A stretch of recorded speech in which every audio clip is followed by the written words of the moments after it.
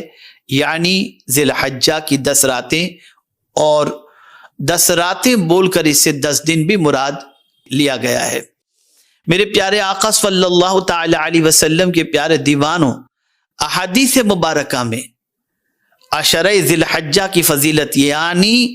ماہ ذی الحجہ کے شروع کے 10 دنوں رات کی فضیلت احادیث مبارکہ میں کیا ہے، اسے سماعت فرمائیں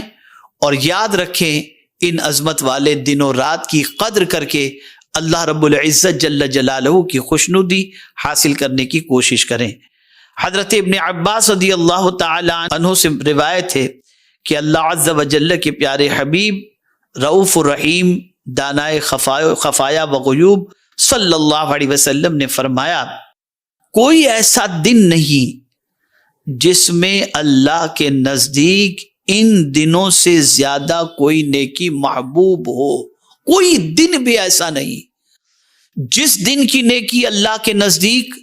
ان 10 دنوں کی نیکی سے زیادہ محبوب ہو۔ پتہ یہ چلا کہ یہ 10 دنوں کی نیکی اللہ کو سب سے زیادہ محبوب ہیں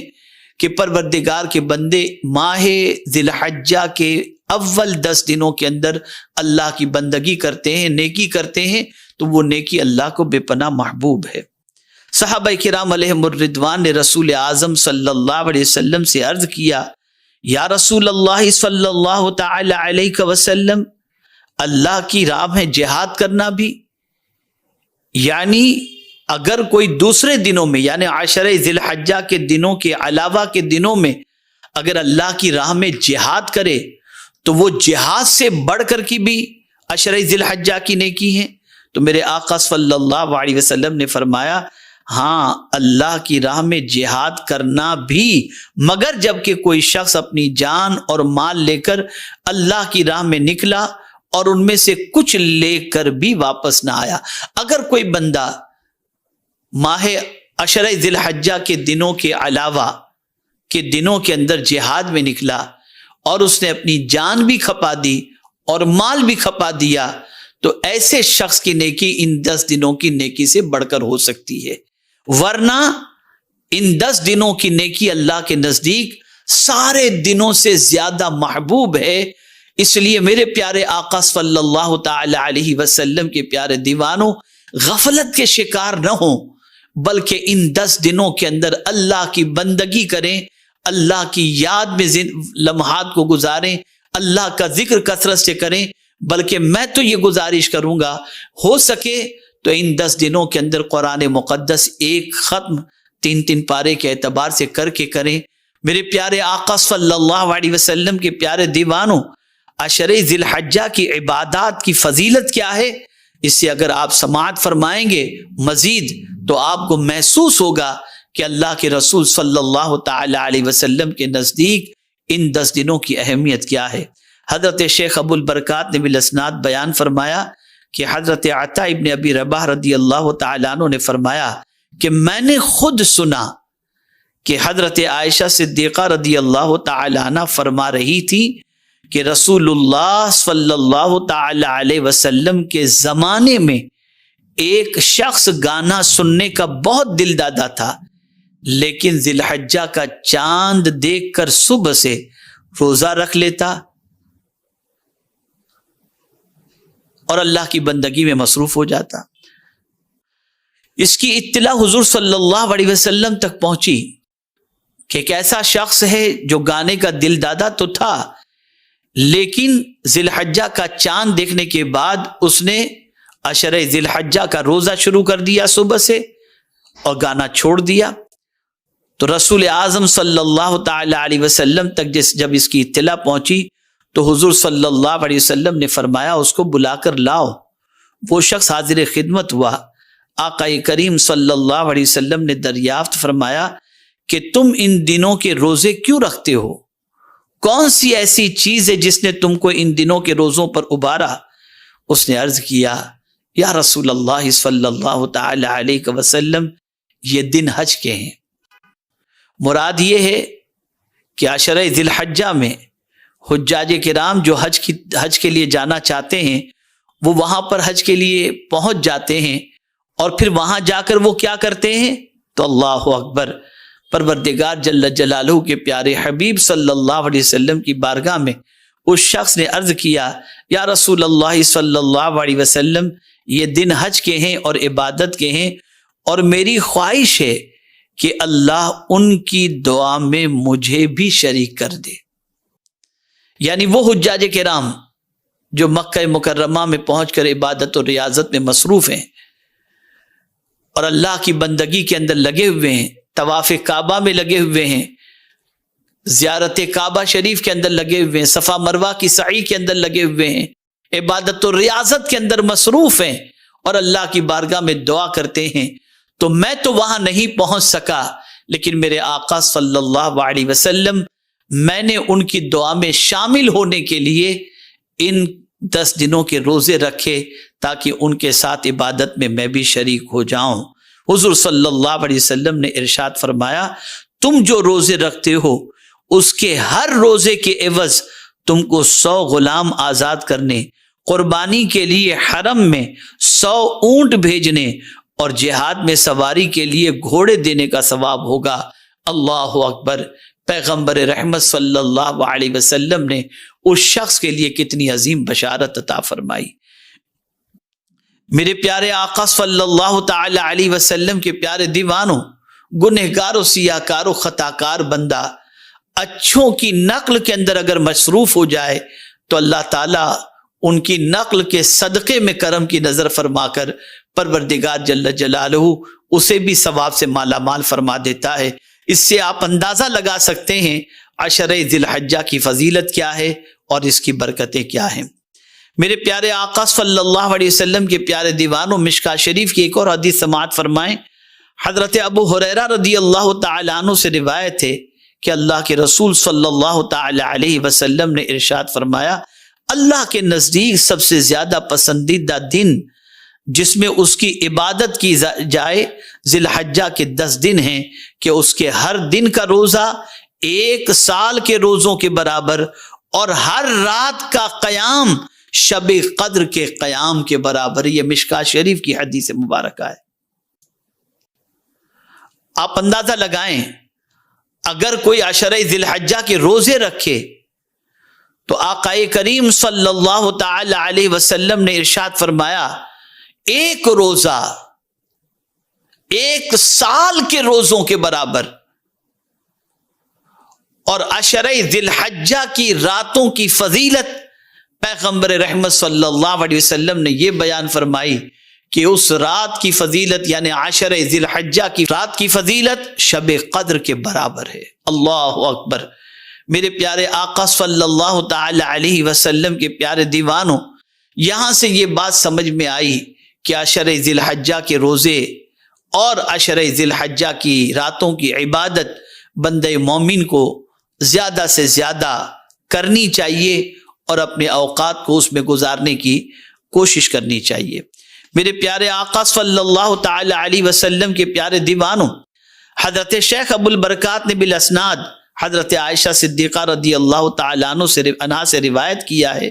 کہ رسول اللہ صلی اللہ علیہ وسلم نے ارشاد فرمایا، جس شخص نے عشرہ ذی الحجہ کی کسی تاریخ کو رات بھر عبادت کی تو گویا اس نے سال بھر حج اور عمرہ کرنے والے کی سی عبادت کی، اور جس نے عشرہ ذی الحجہ کے روزے رکھے تو گویا اس نے پورے سال عبادت کی۔ میرے پیارے آقا صلی اللہ علیہ وسلم کے پیارے دیوانوں، آپ اندازہ لگائیں، ایک رات جاگ کر کے گزارنا عشرہ ذی الحجہ کی، اس کی فضیلت میں رحمت عالم صلی اللہ علیہ وسلم ارشاد فرماتے ہیں کہ حج اور عمرہ کرنے والے کی عبادت کے برابر اللہ تعالیٰ اسے ثواب عطا فرمائے گا۔ تو میرے پیارے آقا صلی اللہ تعالی علیہ وسلم کے پیارے دیوانوں، ہمیں عشرہ ذی الحجہ کی راتوں میں غفلت نہیں برتنی چاہیے۔ اللہ کی بندگی کر کے، اللہ کی اطاعت کر کے، اللہ کے رسول صلی اللہ علیہ وسلم کی فرما برداری کرتے ہوئے روزے رکھنے کی دن میں اور رات میں اللہ کی بندگی کرنے کی سعادت حاصل کرنے کی کوشش کرنی چاہیے۔